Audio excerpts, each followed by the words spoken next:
இறைவனின் பலியில் இணைந்திட வருவோம். இறைவன் அழைக்கின்றார், இனிதே அழைக்கின்றார். இறைவனின் பலியில் இணைந்திட வருவோம். இறைவன் அழைக்கின்றார், இனிதே அழைக்கின்றார். துன்பமில்லை, துயரமில்லை, இறைவனின் உறவினிலே வாழ்வு உண்டு, வழியும் உண்டு, இறைவனின் துணையினிலே. இறைவனின் பலியில் இணைந்திட வருவோம். இறைவன் அழைக்கின்றார், இனிதே அழைக்கின்றார்.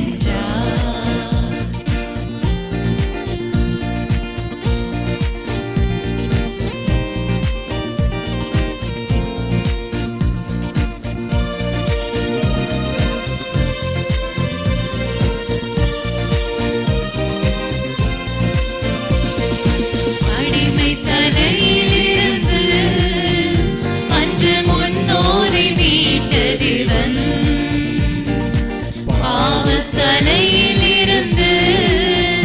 நம்மை மீட்கவே அழைக்கின்றார். அடிமை தலையிலிருந்து அன்று முன்னோரை மீட்டதிவன், பாவத்தலையிலிருந்து நம்மை மீட்கவே அழைக்கின்றார். துன்பமில்லை, துயரமில்லை, இறைவனின் உறவினிலே வாழ்வு உண்டு, வழியும் உண்டு, இறைவனின் துணையினிலே. இறைவனின் வழியில் இணைந்திட வருவோம். இறைவன் அழைக்கின்றார், இனிதே அழைக்கின்றார்.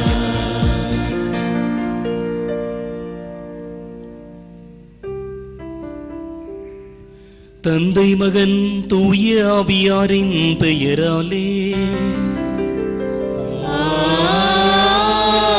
ஆமென். நம் ஆண்டவராகிய இயேசு கிறிஸ்துவின் அருளும் கடவுளின் அன்பும் தூய ஆவியானவரின் தோழமையும் உங்கள் அனைவரோடும் இருப்பதாக. உம் ஆன்மாவோடும் இருப்பதாக. கிறிஸ்து இயேசுவுக்குள் மிகவும் பிரியமான அன்பு சகோதரர் சகோதரிகளே, இதோ கடவுளின் உறைவிடம் மனிதர் நடுவே உள்ளது. கடவுளின் உறைவிடம் உங்களிடையே உள்ளது. கடவுள் உங்களோடு உரைகின்றார், உங்கள் குடும்பத்தில் உரைகின்றார், உங்களோடு பயணிக்கின்றார். நீங்கள் இருக்கும் இடங்களிலெல்லாம் இறைவன் உங்களோடு இருக்கிறார். அதனால்தான் கடவுள் நம்மோடு இம்மானுவேல் என்று சொல்லி கடவுளை, கடவுளுடைய உடனிருப்பை நாம் கொண்டாடுகின்றோம்.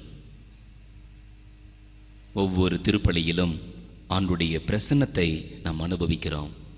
ஆண்டுடைய உடன் இருப்பை நாம் கொண்டாடுகின்றோம். ஆண்டவர் இயேசு கிறிஸ்துவின் திரு உடல் திரு இரத்தத்தினை நாம் கொண்டாடுகின்றோம். நீங்களும் நானும் பேறு பெற்றவர்கள். ஆண்டவர் தன்னுடைய உடனிருப்பின் மூலமாக, திருவுடல் திரு இரத்தத்தின் மூலமாக, தன்னுடைய திரு வார்த்தையின் மூலமாக நம்மோடு உரைகிறார், நம்மோடு பேசுகிறார், நம்மை திடப்படுத்துகிறார், நம்மை உறுதிப்படுத்துகிறார், நம்மை உற்சாகப்படுத்துகிறார். புதிய குடும்பத்தை உருவாக்க, புதிய சமூகத்தை உருவாக்க, புதிய உறவுகளை, விழுமியங்களை நாம் உருவாக்க, கொண்டாட ஆண்டவர் நமக்கு அழைப்பு தருகின்றார். அதற்கான நம்முடைய எல்லா முயற்சிகளிலும் ஆண்டுடைய ஆசீர்வாதமும் ஆண்டுடைய வாக்கும் நம்மிடையே உண்டு. ஆனால் பல தருணங்களில் நாம் மறந்து விடுகின்றோம். ஆண்டவர் நம்மோடு இருப்பதை நாம் மறந்து விடுகின்றோம். ஆண்டவர் நம்மோடு உறவாடுவதை நாம் மறந்து விடுகின்றோம். ஆண்டவர் நம்மிடம் எதிர்பார்ப்பவைகளை நாம் மறந்து விடுகின்றோம். மறந்து நம் விருப்பப்படி வாழ்ந்து நம்மை, அடுத்தவர்களை, ஆண்டவரை நாம் காயப்படுத்துகிறோம், மனநோக செய்கின்றோம். இந்த தருணத்திலே அவைகளை எல்லாம் நினைவு கூர்ந்து மனவருத்தப்பட்டு மன்னிப்பு வேண்டுவோம்.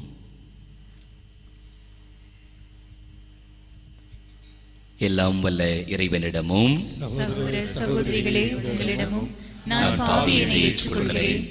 ஏனெனில் என் சிந்தனையாலும் சொல்லாலும் செயலாலும் கடமையில் தவறியதாலும் பாவங்கள் பல செய்தேன்.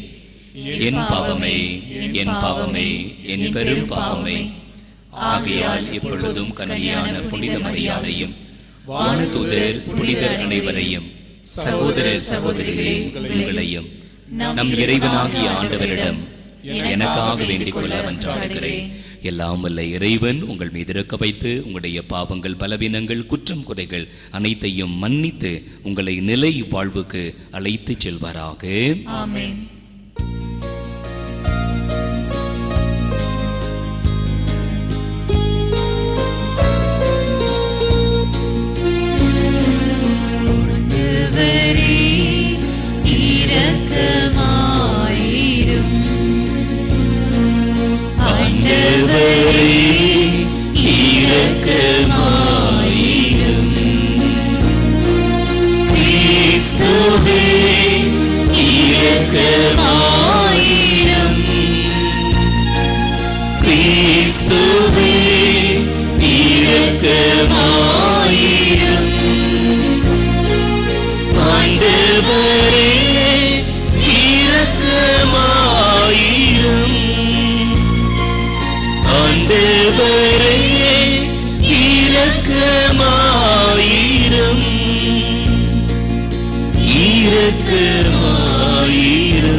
மன்றாடுவோமாக.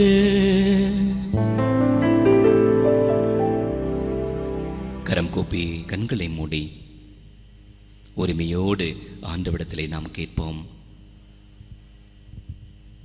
ஆண்டவரே, உமது பிரசன்னம் எங்களுக்கு வேண்டும், எங்கள் குடும்பங்களுக்கு வேண்டும். நீர் எங்களோடு உறைய வேண்டும், நீர் எங்களோடு உறவாட வேண்டும். உமது வார்த்தையின் மூலமாக ஆண்டவரே எங்களை வழிநடத்த வேண்டும். எங்கள் தேவைகளை எல்லாம் நீர் சந்திக்க வேண்டும் என்று நம்பிக்கையோடு கேட்போம்.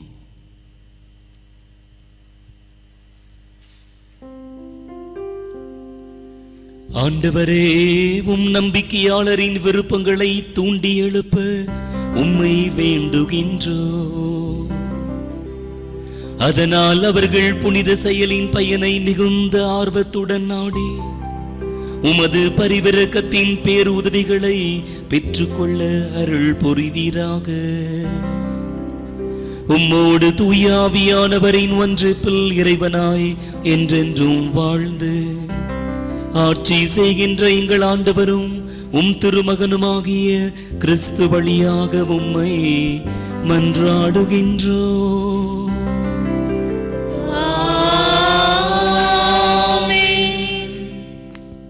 புதிய எருசலேம் என்னும் திருநகர் கடவுளிடமிருந்து விண்ணகத்தை விட்டு இறங்கி வர கண்டேன். திருத்தூதர் யோவான் எழுதிய திருவெளிப்பாட்டிலிருந்து வாசகம். வானதூதர் ஒருவர் விண்ணகத்திலிருந்து இறங்கி வர கண்டேன். படுகுழியின் திறவுகோலும் முரட்டு சங்கிலியும் அவர் கையில் இருந்தன. அலகை என்றும் சாத்தான் என்றும் அழைக்கப்பட்ட அரக்கப்பாம்பை அவர் பிடித்தார். அதுவே தொடக்கத்தில் இருந்த பாம்பு. வானதூதர் 1000 ஆண்டுகளுக்கு அதை கட்டி வைத்தார். பின்னர் அதை படுகுழியில் தள்ளி குழியை அடைத்து முத்திரையிட்டார். இவ்வாறு அந்த 1000 ஆண்டுகள் முடியும் வரை நாடுகளை அது ஏமாற்றாதவாறு செய்தார். இதன் பின் சிறிது காலத்திற்கு அது கட்டவிழ்த்து விடப்பட வேண்டும். பின்பு நான் அரியணையை கண்டேன். தீர்ப்பளிக்கும் அதிகாரம் பெற்றிருந்த சிலர் அவற்றின் மீது வீற்றிருந்தனர்.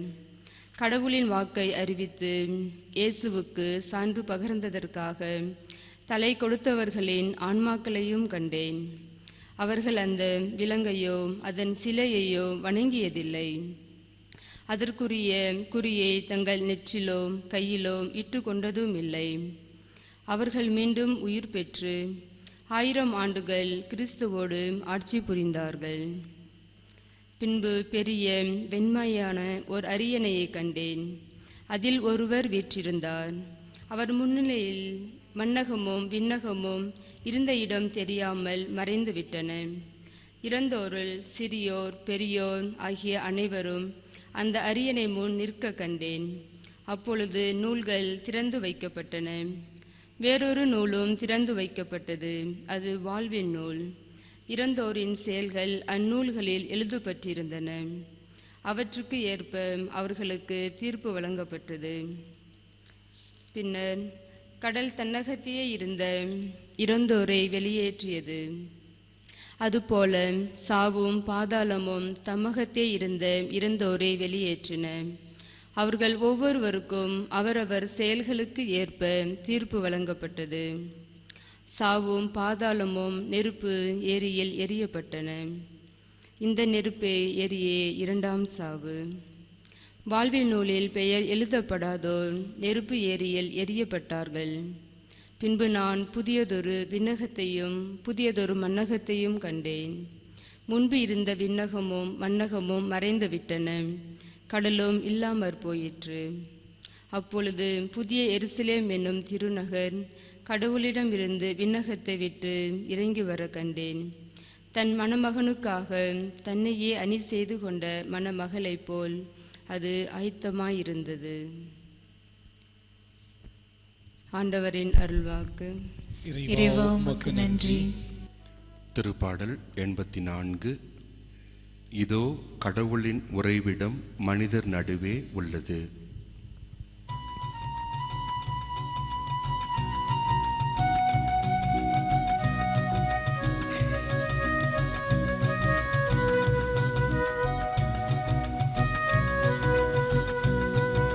இதோ கடவுளின் உறைவிடம் மனிதர் நடுவே உள்ளது. இதோ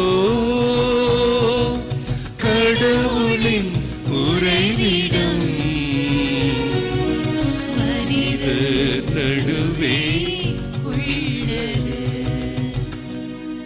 என் ஆன்மா ஆண்டவரின் கோவில் முற்றங்களுக்காக ஏங்கி தவிக்கின்றது.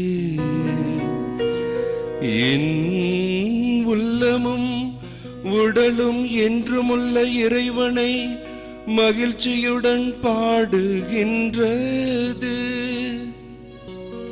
படைகளின் ஆண்டவரே, என் அரசரே, என் கடவுளே, உமது பீடங்களில் அடைக்கலான் குருவிக்கு வீடு கிடைத்துள்ளது. தங்கள் குஞ்சுகளை வைத்திருப்பதற்கு சிட்டுக்குருவிகளுக்கு கூடும் கிடைத்துள்ளது. இதோ கடவுளின் உறைவிடம் மனிதர் நடுவே உள்ளது. உமது இல்லத்தில் தங்கியிருக்கோர் நற்பேறு பெற்றோர். அவர்கள் எந்நாளும் உம்மை புகழ்ந்து கொண்டே இருப்பார்கள். உம்மிடமிருந்து வலிமை பெற்ற மானிட பேறு பெற்றோர். அவர்கள் நடந்து செல்கையில் மேலும் மேலும் வலிமை பெறுகின்றார்கள். இதோ கடவுளின் உறைவிடம் மனிதர் நடுவே உள்ளது. இதோ கடவுளின் உறைவிடம் மனிதர் நடுவே உள்ளது.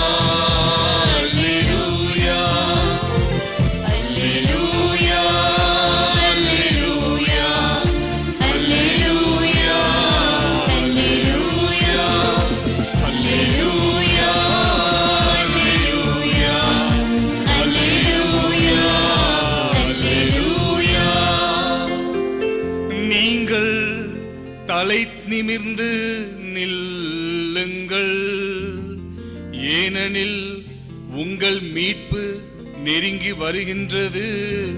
அல்லேலூயா அல்லேலூயா அல்லேலூயா அல்லேலூயா அல்லேலூயா. ஆண்டவர் உங்களோடு இருப்பாராக.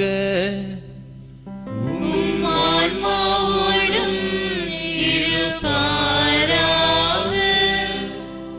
லூக்கா எழுதிய தூய நற்செய்தியிலிருந்து வாசகம்.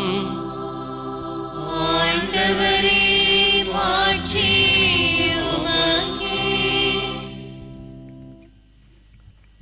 அக்காலத்தில் இயேசு ஓர் உவமை சொன்னார்.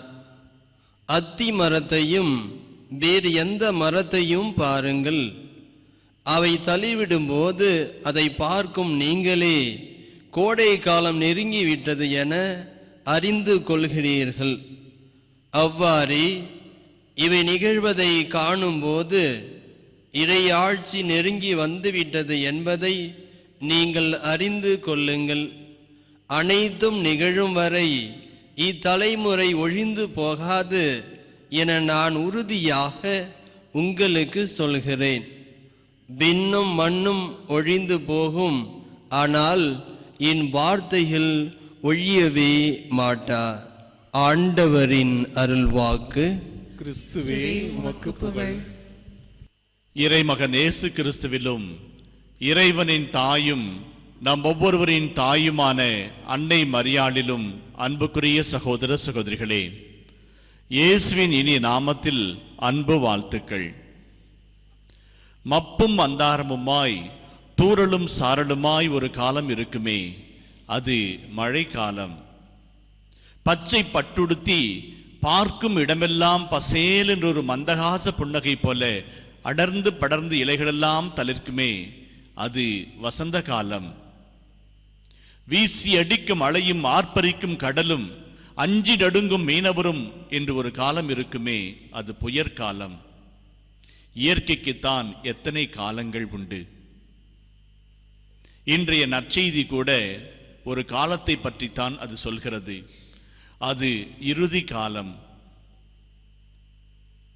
அத்தி மரமானது தளிர்த்து மற்ற மரங்கள் எல்லாம் இலைகள் விட துகும் பொழுது கோடை காலம் அண்மையில் வந்துவிட்டது என்பதை நீங்கள் கண்டுகொள்கிறீர்கள் அல்லவா?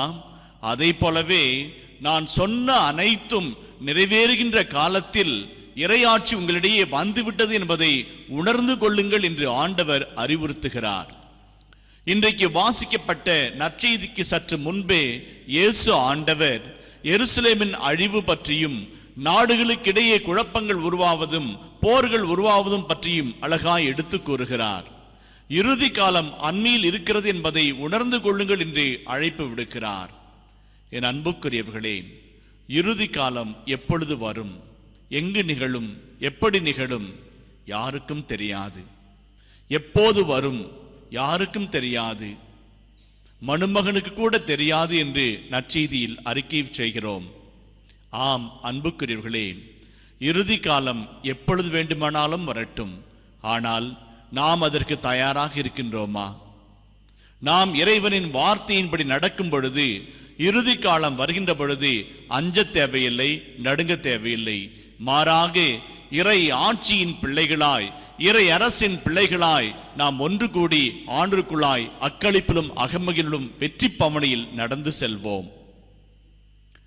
நாம் வாழ்கின்ற காலம் சற்றே கடுமையான காலம். காட் பார்ட்டிக்கிள் என்று சொல்லி கடவுள் துகளை ஆராய்ச்சி செய்ய புறப்பட்டு போனவர்கள் எங்கே? அந்நியரே வெளியேறு என்று சொல்லி கூக்குரலிட்டவர்கள் எங்கே?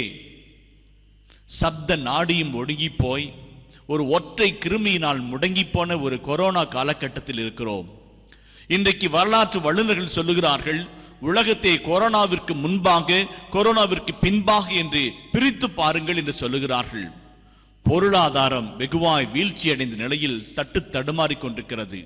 அமெரிக்க தேர்தலையே இந்த கொரோனாவினுடைய நிலையானது நிர்ணயிக்கும் தகுமை படைத்ததாக இருக்கின்றது.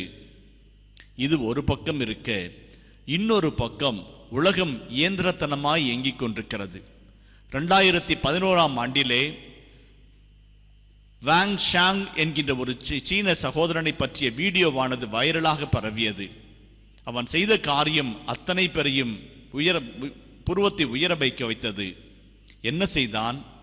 ஆப்பிள் மொபைல் போன் வாங்க வேண்டும் என்பதற்காக தன் கிட்னியே விற்றுவிட்டான். 2011 நடந்தது இது. இன்றைக்கு டயாலிசிஸ், கிட்னி தொல்லை என்று சொல்லி தடுமாறி கொண்டிருக்கிறான்.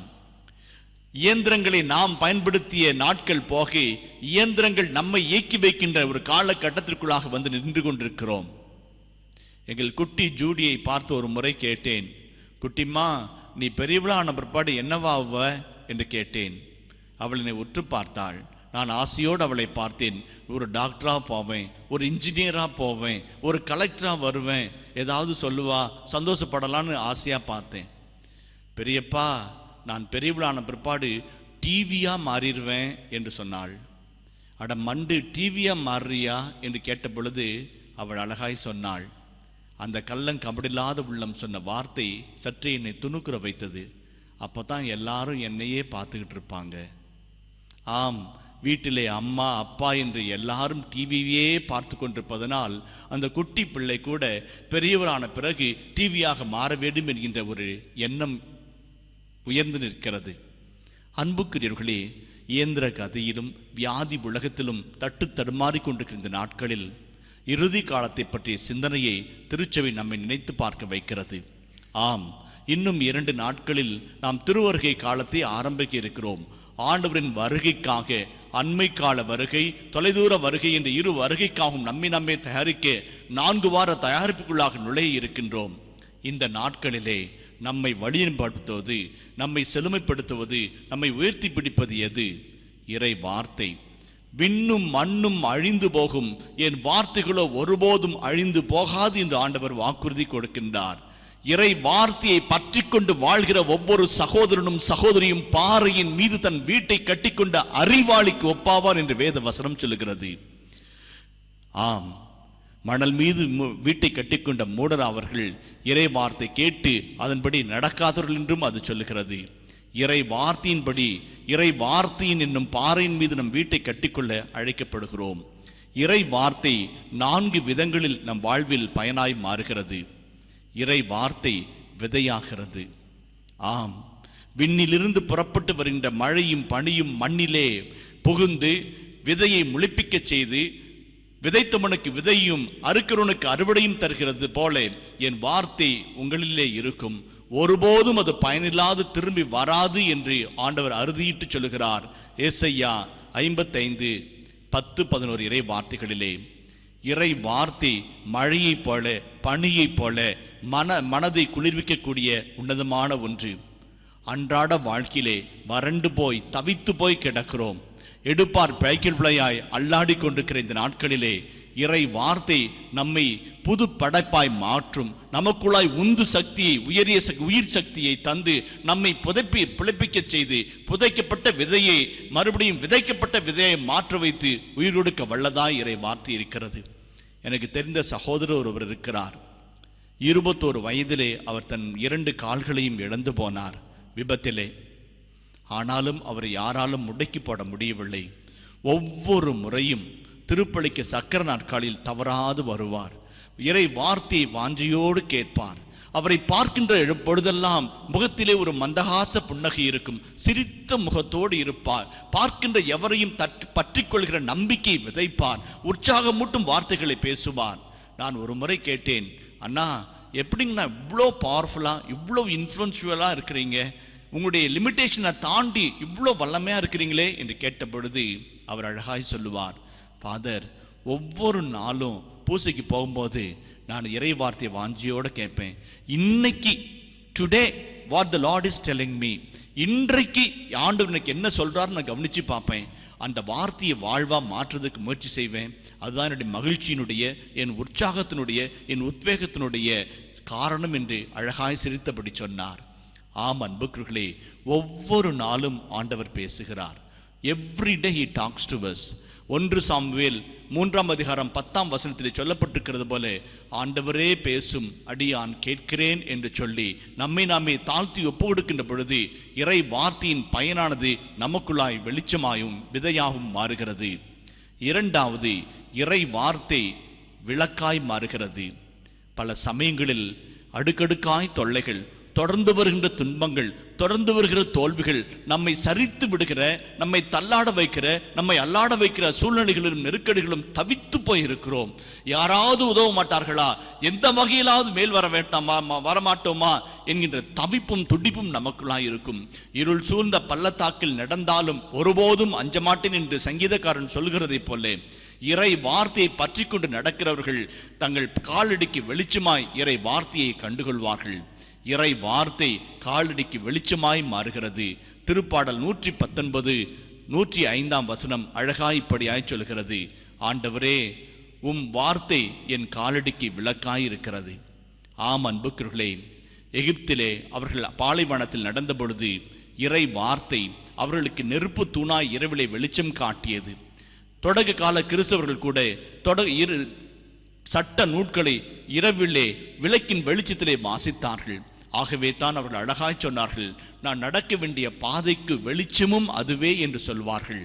நாம் தடுமாறுகின்ற பொழுது, தள்ளாடுகின்ற பொழுது, அல்லாடுகின்ற பொழுது, நம் வாழ்வில் தொடர்பான துன்பங்களினால் தோண்டு போகின்ற பொழுது இறை வார்த்தை நம்மை நேரிய வழியில் நடப்பிக்க, நம்பிக்கையின் பாதையில் நடப்பிக்க நமக்கு வலிமை தருகிறது. இறை வார்த்தை அன்புக்குள்ளே இனிமையானதும் சுவையானதுமாய் இருக்கிறது.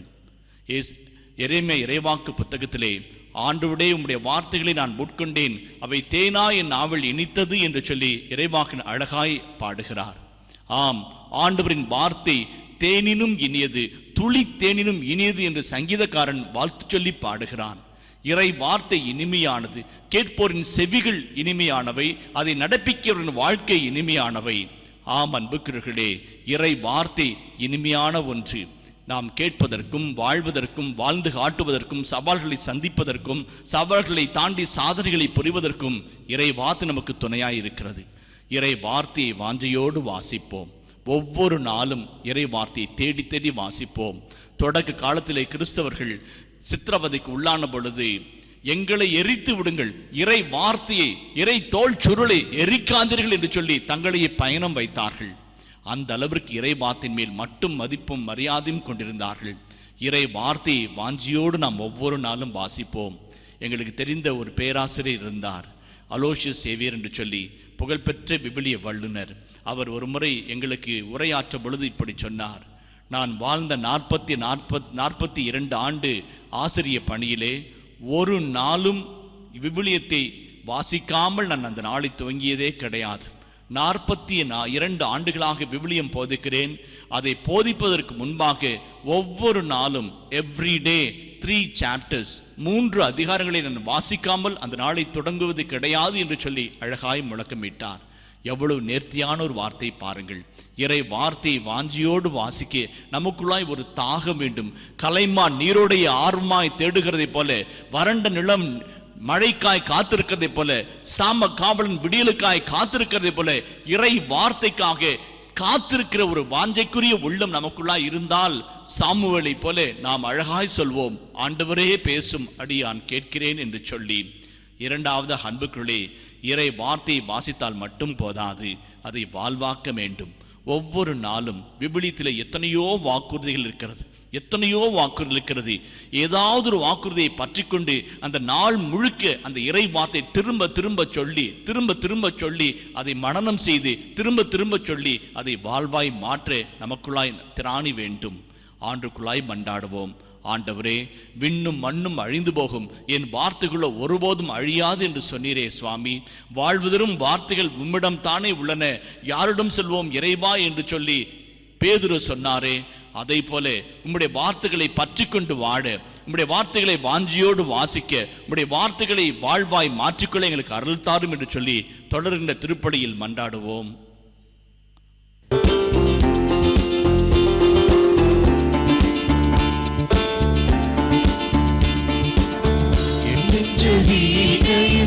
எத்தனை ராகங்கள் ஏற்றமிகவும் படைப்பிலே அர்ச்சனை பூவாய் ஈசனுன்னில் அர்ப்பணமாக நானும் வந்தேன், அர்ப்பணமாக நானும் வந்தேன். என் நெஞ்சவீணையும் எத்தனை ராகங்கள் ஏற்றுமிகவும் படைப்பிலே.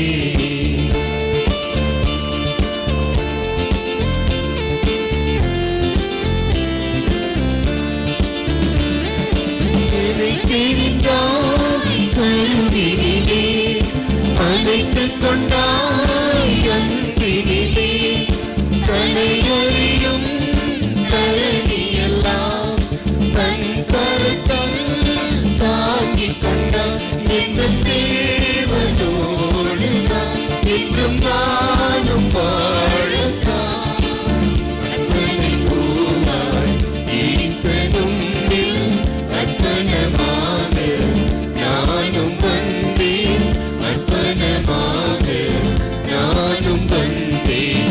என் நெஞ்சவீணையும் எத்தனை ராகங்கள் ஏற்றமிகவும் படைப்பிலே.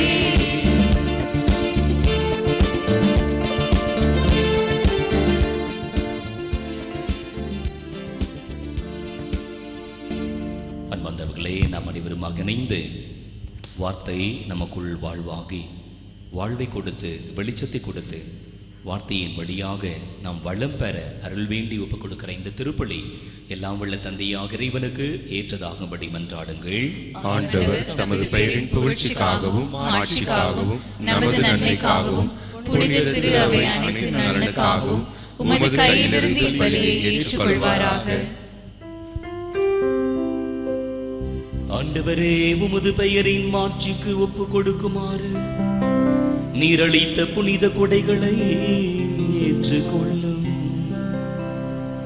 இவற்றின் வழியாக நாங்கள் உமது பரிவிரக்கத்துக்கு ஏற்றவர்களாகி உம் கட்டளைகளுக்கு என்றும் கீழ்ப்படிந்து வாழ அருள்வீராக. எங்கள் ஆண்டவராகிய கிறிஸ்து வழியாக உம்மை மன்றாடுகின்றோம்.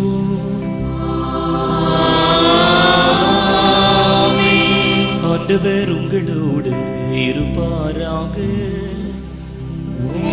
ஆன்மாவோடும் இருப்பாராக.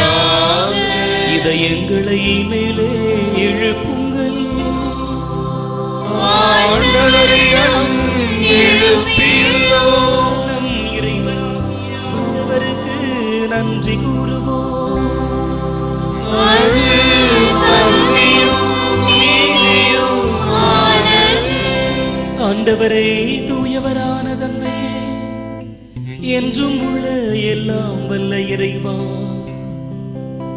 என்னாலும் எவ்விடத்திலும் நாங்கள் உமக்கு நன்றி செலுத்துவது மெய்யாகவே தகுதியும் நீதியும் ஆகும்.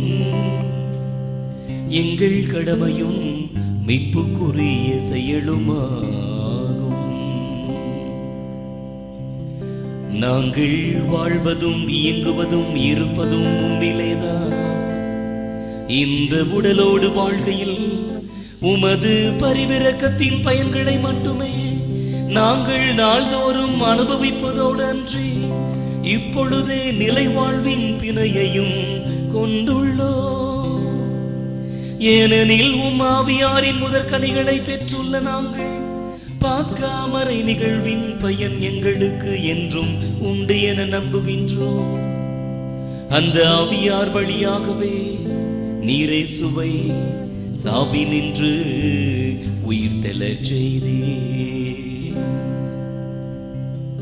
ஆகவே நாங்கள் வானக தூதர் அனைவரோடும் சேர்ந்து உம்மை புகழ்ந்தேத்தி அக்களித்து கொண்டாடி ஆர்ப்பரித்து பாடுவதாவது.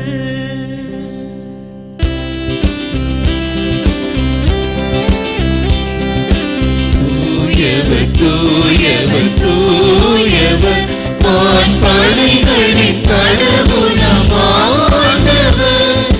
விண்ணகமும் மண்ணகமும் உமது மாட்சியால் நிறைந்துள்ளன. உன்னதங்களிலே ஓசானா.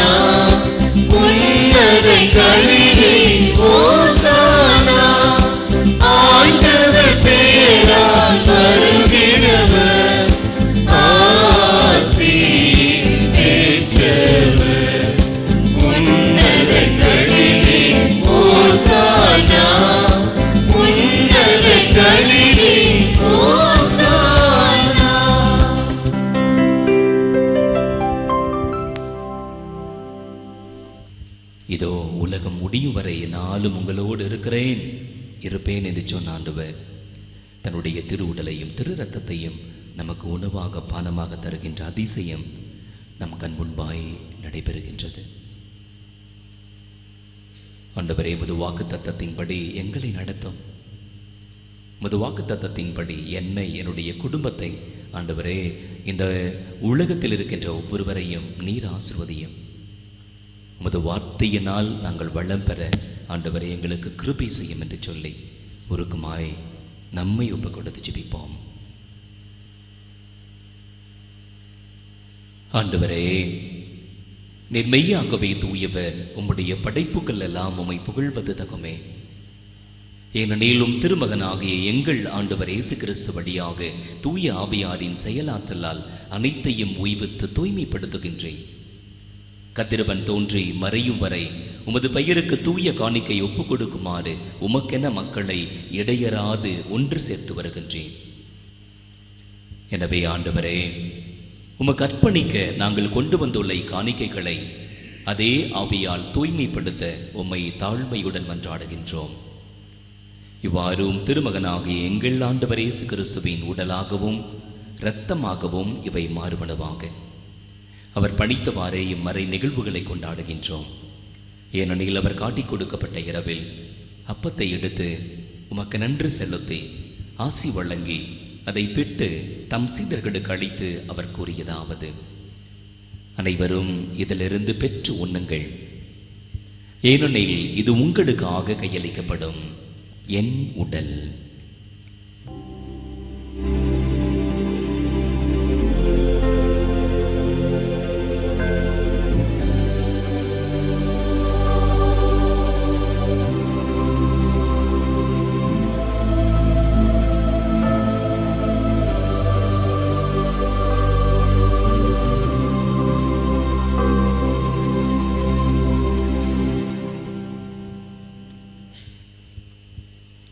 அவன் நம்மை இரவு விருந்தை அருந்திய பின் கிண்ணத்தையும் எடுத்து உமக்கு நன்றி செலுத்தி ஆசி வழங்கி அதை தம் சீடர்களுக்கு அளித்து அவர் கூறியதாவது: அனைவரும் இதிலிருந்து பெற்று பருகுங்கள், ஏனெனில் இது புதிய நிலையான உடன்படிக்கைக்குரிய என் இரத்தத்தின் கிண்ணம். இது பாவ மன்னிப்புக்கென்று உங்களுக்காகவும் பலருக்காகவும் சிந்தப்படும். இதை என் நினைவாக செய்யுங்கள்.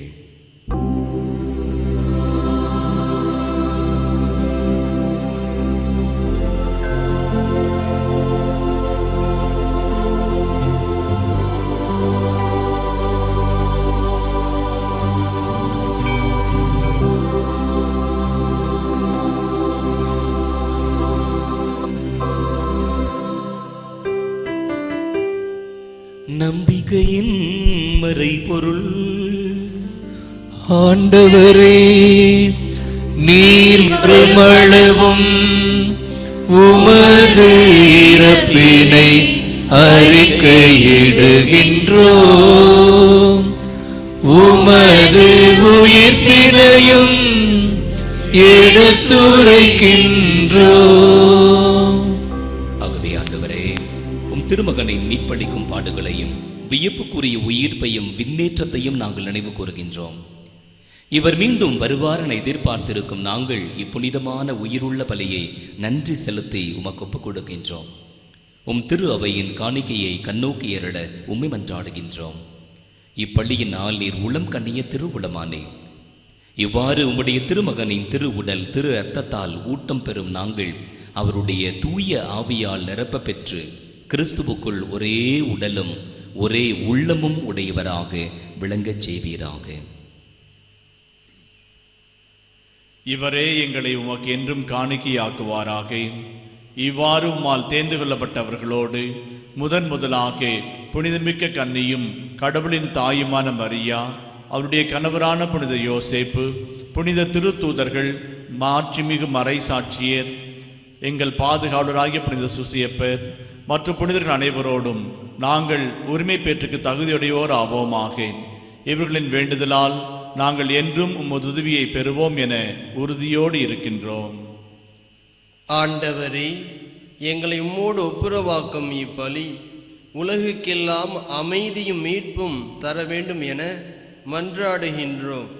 இவ்வுலகில் பயணம் செய்யும் உமது திரு அவையை சிறப்பாக அடியாராகிய எங்கள் திரு தந்தை பிரான்சிஸ், எங்கள் ஆயர் லாரன்ஸ் பயஸ், ஏனைய ஆயர்கள், திருநிலையினர், உமக்கு சொந்தமான மக்கள் ஆகிய அனைவரையும் நம்பிக்கையிலும் அன்பிலும் உறுதி பெற செய்வீராக.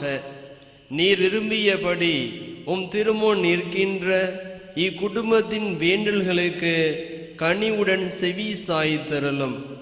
கனிவுள்ள தந்தையே, எங்கும் சிதறுண்டிருக்கும் உம்முடைய பிள்ளைகளை கனிவுடன் உம்மோடு சேர்த்து கொள்ளும். இறந்து போன எங்கள் சகோதரர் சகோதரிகளையும் உமக்கு வந்தவர்களாய் வாழ்ந்து இவ்வுலகை விட்டு சென்ற அனைவரையும் உமது ஆட்சியில் கனிவுடன் ஏற்றருளும். நாங்களும் அங்கு வந்து சேர்ந்து அவர்களோடு உமது ஆட்சியால் என்றும் மன நிறைவு அடைவோம் என எங்கள் ஆண்டவராகிய கிறிஸ்து வழியாக எதிர்நோக்கி இருக்கின்றோம். இவர் வழியாகவே நீர் உலகுக்கு எல்லா நன்மைகளையும் வழங்குகின்றீர்.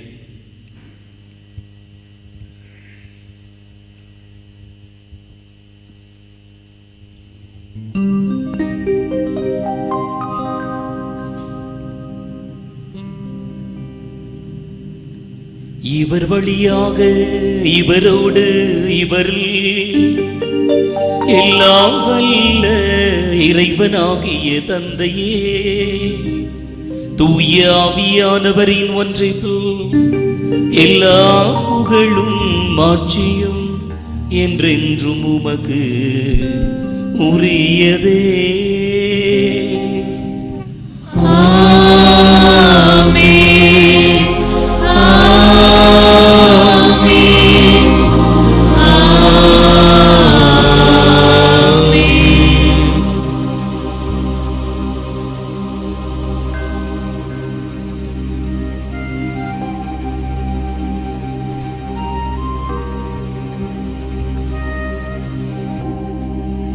மீட்பரின் கட்டளையால் கற்பிக்கப்பட்டு இறை படிப்பினையால் பயிற்சி பெற்ற நாம் துணிந்து பாடுவோம். விண்ணுலகில் இருக்கிற எங்கள் தந்தையே, உமது பெயர் தூயதென போற்ற பெறுக. உமது ஆட்சி வருக. உமது திருவுளம் விண்ணுலகில் நிறைவேறுவது போல மண்ணுலகிலும் நிறைவேறுக. எங்கள் அன்றாட உணவை இன்று எங்களுக்கு தாரும்.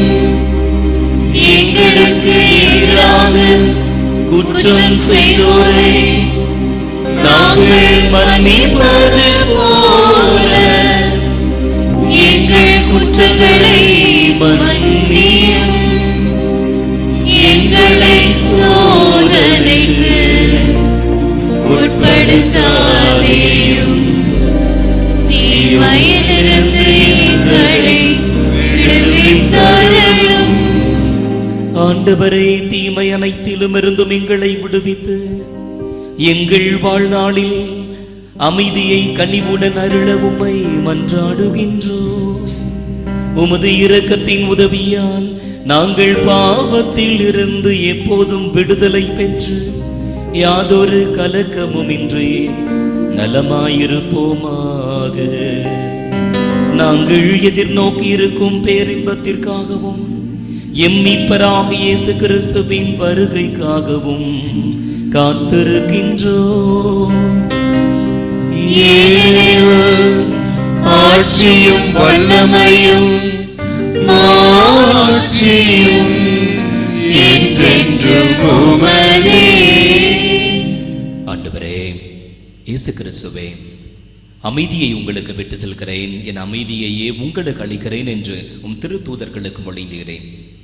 எங்கள் பாவங்களையும் பலவீனங்களையும் குற்றம் குறைகளையும் பாராமல் முது திரு அவையின் நம்பிக்கையையே கண்ணோக்கி உமது திருவுள்ளத்திற்கு ஏற்ப எங்களுக்கும் எங்கள் குடும்பங்களுக்கும் அன்பியங்களுக்கும் பங்குகளுக்கும் மறை மாவட்டங்களுக்கும் தாய் திருச்சபைக்கும் தாய் திரு நாட்டிற்கும் உலக நாடுகளுக்கும் உமது அமைதியையும் சமாதானத்தையும் பாதுகாப்பையும் ஒற்றுமையும் அளித்தருள்வீராக. என்றென்றும் வாழ்ந்து ஆட்சி செய்கின்றவர் நீரே. ஆமென். ஆண்டவருடைய அமைதி உங்கள் அனைவரோடும் இருப்பதாக. ஆன்மாவோடும் இருப்பதாக. தனது வார்த்தையின் வழியாய் வாக்குறுதி கொடுத்த நம் ஆண்டவர் நமக்கு அருளுகின்ற அருள் நிறைந்த அமைதியை சமாதானத்தை ஒருவருடன் பகிர்ந்து மகிழ்வோம்.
ஆண்டவரே இயேசு கிறிஸ்துவே, உயிருள்ள இறைவனின் திருமகனை தந்தையின் திருவுளப்படி தூய ஆவியாரின் ஒத்துழைப்பால் உமது இறப்பின் வழியாக உலகுக்கு வாழ்வளித்தேன். இந்த புனிதமிக்கவும் உடலாலும் இரத்தத்தாலும் என்னுடைய எல்லா குற்றங்களிலிருந்தும் தீமை அனைத்திலும் இருந்தும் என்னை விடுவித்து நான் என்றும் உம்முடைய கட்டளைகளில் கருத்தூன்றி நிற்கச் செய்தருளும். நான் ஒருபோதும் உம்மை விட்டு பிரிய விடாதேயும்.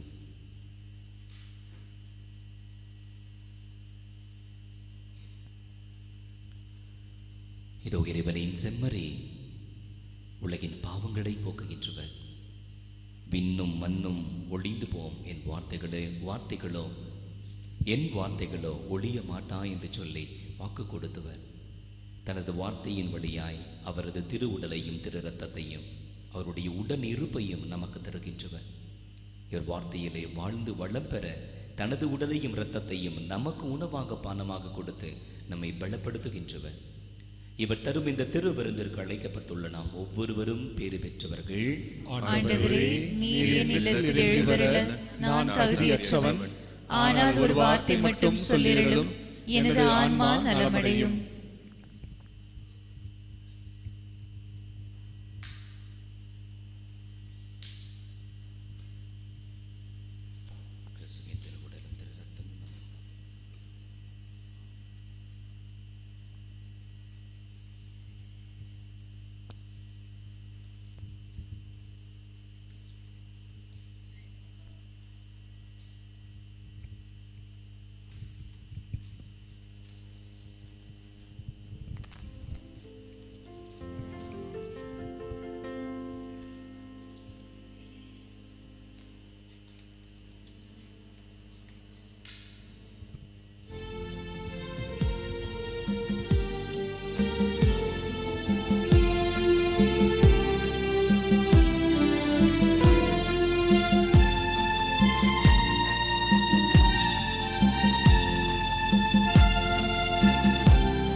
ஆசை திருவிருந்திற்கான மன்றாட்டு. ஆண்டவரே, நீர் என் இல்லத்தில் எழுந்துருள நான் தகுதியற்றவன். ஆனால் ஒரு வார்த்தை மட்டும் சொல்லியருளும் என்று நூற்றுவ தலைவன் ஜெபித்தது போல நாங்களும் இப்போது உம் திருப்பாதம் பணிந்து வேண்டுகிறோம். இனிய இயேசுவே, நாங்கள் தகுதியற்றவர்களாயிருந்தாலும் எங்கள் தகுதியின்மையை பாராமல் நீர் எங்கள் உள்ளங்களில் எழுந்து வாரும். உம் அன்பிலும் அருளிலும் நாங்கள் நிலைத்திருக்க எம்முள் எழுந்து வாரும். உம் பிள்ளைகளாக, உயிருள்ள உண்மை சாட்சிகளாக, உமது நற்செய்தியின்படி வாழ்பவர்களாக எங்களை உருமாற்ற வாரும். தந்தையின் திருவுளப்படி வாழ்ந்திட எங்களுக்கு துணை புரிந்திட வாரும். நன்மை செய்வதில் ஆர்வமுள்ளவர்களாய், தீமை அனைத்திலுமிருந்தும் விடுதலை பெற்றவர்களாய் வாழவும் எங்களை வழிநடத்த வாரும். எல்லா நலன்களாலும் வளங்களாலும் எங்களை நிரப்ப வாரும். ஆமென்.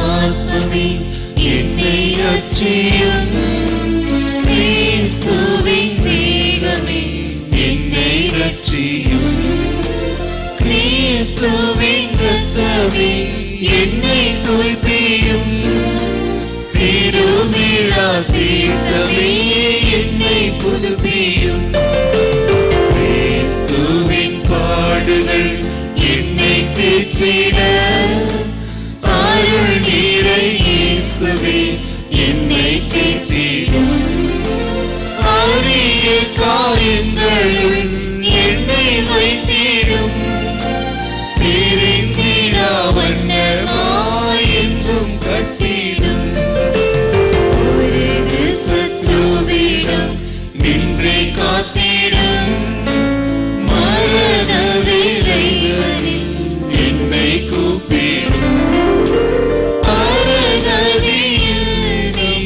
உம்மை வாழ்த்தவே வருகவின் பண்போடு எம்மை ஏறிடும்.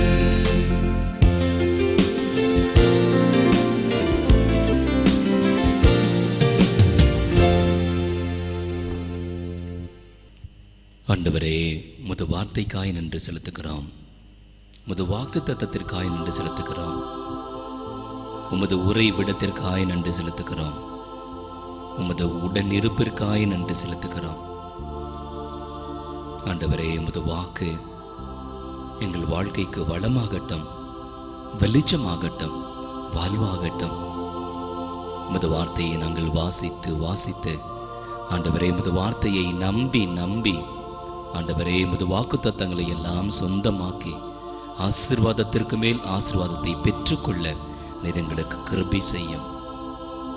நன்றியுள்ள பிள்ளைகளாய் நாள்தோறும் உமது வார்த்தையை வாசித்து தியானித்து வாழ்ந்து காட்ட ஆண்டவரே நீரே எங்களை வழிநடத்தும் என்று ஆண்டவரிடத்தில் கேட்போம்.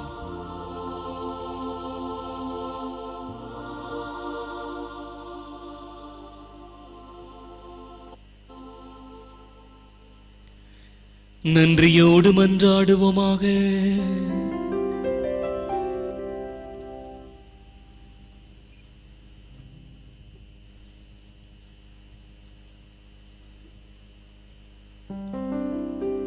எல்லாம் வல்ல இறைவா,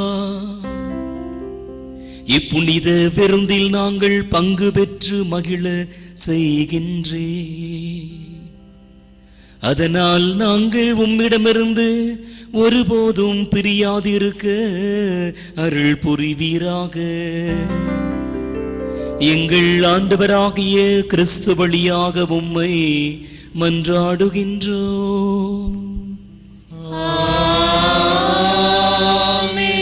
ஆண்டவர் உங்களோடு இருப்பாராக.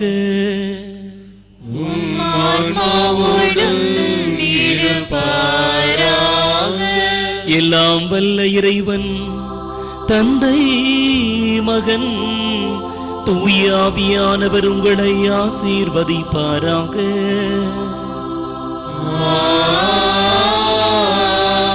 ஆண்டவரின் வாக்கை அன்றாடம் வாசித்து ஆண்டவரின் வாக்கின்படி வாழ்ந்து ஆசிர்வாதத்திற்கு மேல் ஆசிர்வாதத்தை பெற்று ஆண்டவரை மகிமைப்படுத்துகின்றவர்களாக சென்று வாழுங்கள். வாழ்க்கை பலி தொடர்கின்றது. இறைவனுக்கு நன்றி.